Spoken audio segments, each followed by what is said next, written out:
IIT జేఈలో మంచి rank రానటువంటి విద్యార్థులకు బెస్ట్ ఆప్షన్ సిఎస్ఈఎంఏ కోర్సులు అడ్మిషన్స్ జరుగుతున్నవి. డెఫినెట్గా మీ మీద గౌరవం ఇండస్ట్రీకి ఉంది, కొన్ని కోట్లాది మంది అభిమానులకు కూడా ఉంది. ఎందుకంటే ప్రపంచవ్యాప్తంగా పివి నరసింహారావు గారు లాంటి వ్యక్తి ప్రధాని, డాక్టర్స్కి చాలా లాస్ అయ్యా రాజేంద్ర ప్రసాద్ అనే ఒక యాక్టర్ ఉండటం వల్ల. నాకు ఏదన్నా కొంచెం ఈరోజు కొంచెం బాగాలేదు, మనసు స్ట్రెస్గా ఉంది అని అనిపించినా కానీ నేను ఫస్ట్ చూసే సినిమా రాజేంద్ర ప్రసాద్ గారి సినిమా. DVD వేసుకొని మరీ చూస్తాను. ఆయన అనౌన్స్ చేశారు. ఆయన అనౌన్స్ చేయటం వల్ల ఆంధ్ర యూనివర్సిటీ, ఏషియాలో అతిపెద్ద university, Andhra university has conferred doctorate on me. Okay, సుమోటోగా తీసుకుని నా మీద డాక్టరేట్ కన్ఫర్ చేశారు. నిజంగా అది 98. ఇంకొక గొప్ప విషయం, ఏ యాక్టర్కి కూడా లేదు ఇంతవరకు, ఎవరికి ఆ ఛాన్స్ కూడా రాలేదు. తిరుపతిలో కాటేజ్ కట్టేస్తే అదృష్టం మనం అనుకుంటే ఎప్పుడు కూడా కాదు అది. సాక్షాత్తు వెంకటేశ్వర స్వామి అనుకుంటేనే, ఆయన అనుగ్రహం ఉంటేనే ఏదైనా జరుగుతుంది. ఆయన భిక్ష వేస్తేనే, ఆయన భిక్ష వేయకపోతే ఎవ్వరూ ఆయన దగ్గర తోకలు జాడించే అవకాశం లేదు. రాజేంద్ర ప్రసాదం అంటే తినేది. ఎవరు పెట్టారు ఈ పేరు? నేము డాక్టర్ సి నారాయణ రెడ్డి గారు. నేము అయ్యో గురుగారు, మన డిప్యూటీ స్పీకర్ రఘురామకృష్ణరాజు గారి ఇంట్లో అందరం భోజనం చేస్తున్నప్పుడు గురుగారు, మా బాబాయ్ కష్టపడి, రఘురామకృష్ణరాజు కూడా నీలాగే బాబాయ్ మా బాబాయ్ కష్టపడి, అంటే ఈ ఇండియాలో ఉన్న రిచ్ ఫెలోస్ అందరూ కడతారండి, కానీ మా బాబాయ్ ముఖానికి రంగేసుకుని ఆ డబ్బులతోనే అతను కష్టపడి కాటేజ్ కడుతున్నాడు, మీరు ఏదైనా పేరు సజెస్ట్ చేయండి అని అంటే కనుక, అప్పుడు సీనారాయణ రెడ్డి గారు, ఎక్కడో దాకా ఎందుకు, ప్రసాద్కి చాలా ఈజియెస్ట్ పేరు పెట్టచ్చు, రాజేంద్ర ప్రాసాదము. ప్రాసాదం అంటే కోట. రాజేంద్ర అంటే దేవుళ్ళలో కల్లా, ఇప్పుడు రాజుల్లో పెద్ద రాజు, కింగ్ ఆఫ్ కింగ్స్ని రాజేంద్రుడు అంటారు. సో దేవుళ్ళలో దేవుడు వెంకటేశ్వర స్వామి, దేవుళ్ళకే దేవుడు. సో రాజేంద్ర ప్రాసాద్. ఇండియాలో ఏ యాక్టర్ కట్టలేదు కదా తిరుపతిలో? లేదు.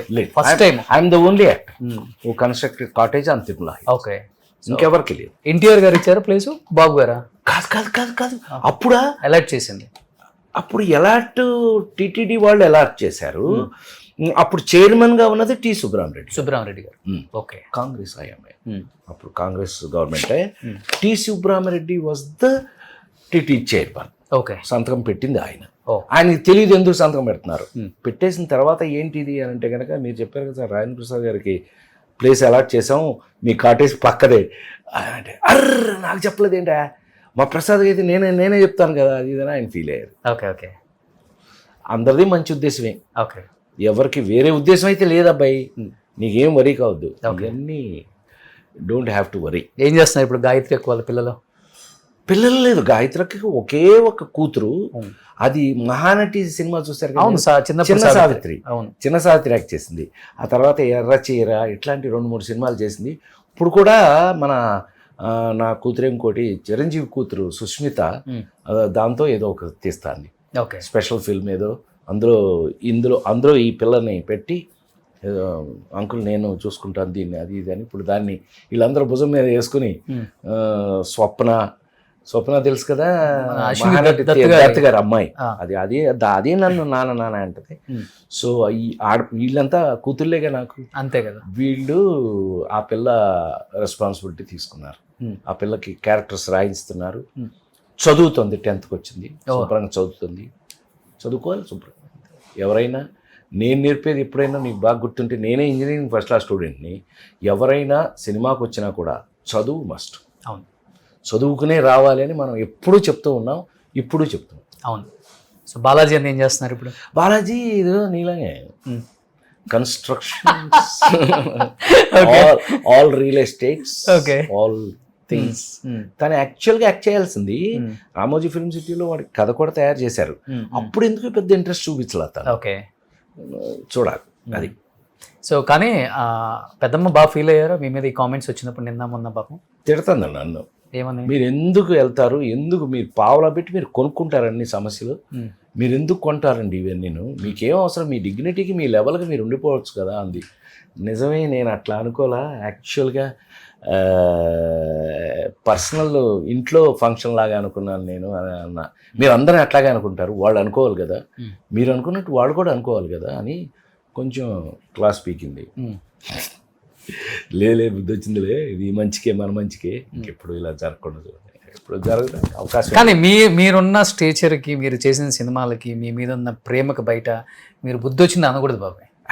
అట్లా అసలు మీరు అనుకోవద్దు అట్లా. నేనంటాం అంటే కొంతమంది నెగిటివ్ గా మాట్లాడే వాళ్ళు ఉంటారు, అది వాళ్ళ కర్మ.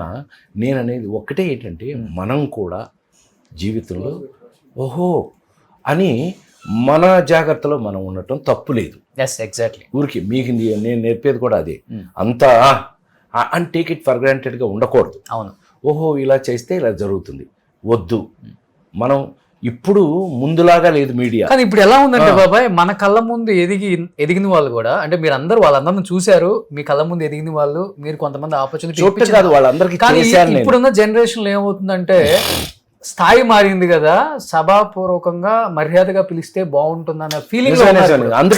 అందుకే నేనేమంటున్నాను, తప్పే ఉంటుంది. ఇప్పుడు అందరినీ గౌరవించి, ఇప్పుడు అంతమంది హీరోయిన్లు ఇంట్రడ్యూస్ చేశాను నేను, వాళ్ళందరినీ ఆ వర్క్ చేసేటప్పుడు, ఇప్పుడు రాజేంద్రుడు గజేంద్రుడు చేస్తున్నామండి, సౌందర్య ఫస్ట్ టైము.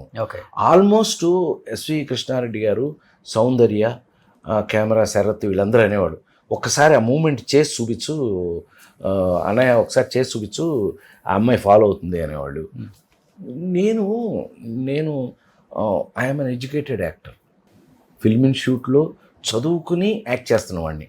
సో అది చూపించడం తప్పులేదని నా ఉద్దేశం. అలా నేర్పినప్పుడు ఏంటి సౌందర్య అనే అనొచ్చేమో అని ఎక్కడో మిస్ అయ్యాను నేను, ఇంకా అనకూడదు అని ఇప్పుడు నేర్పుతున్నారు. ఓకే. సో వాళ్ళకి నమస్కారం పెడితే సరిపోతుంది, అంతే కదా. కానీ చాలా మంది వాళ్ళు ఫీల్ అవుతారు. అవును. పక్కకు వచ్చి ఆమెనే అంది, ఆమెని ఏంటి సార్ ఇక్కడంతా అంతా సోషల్ మీడియా ఉంది, మీరు కొంచెం జాగ్రత్తగా ఉండండి అంది. అవునా, నాకు తెలియదమ్మా తల్లి, నేను ఇంకేదో మన స్టైల్లోనే ఉండాలి. నేను మిస్టర్ పెళ్ళాం సినిమాకి నా కార్లో తీసుకెళ్ళి బాపు గారికి పరిచయం చేశాను. ఓకే. ఆమని గారిని, ఇట్లా వీళ్ళకి నా వల్ల వీలైన మన వాళ్ళందరూ కలిపే చేశారు. అంత చనువుగాను ఉంటాం మనం. ఓకే. సో అట్లా ఉండకూడదు అనేది ఇప్పుడు నేర్చుకున్నాం. ఓకే. ఓకే. సుమన్ టీవీలో మీ పర్సనల్ అండ్ బిజినెస్ ప్రమోషన్స్ కోసం కింది నెంబర్కి కాంటాక్ట్ చేయండి.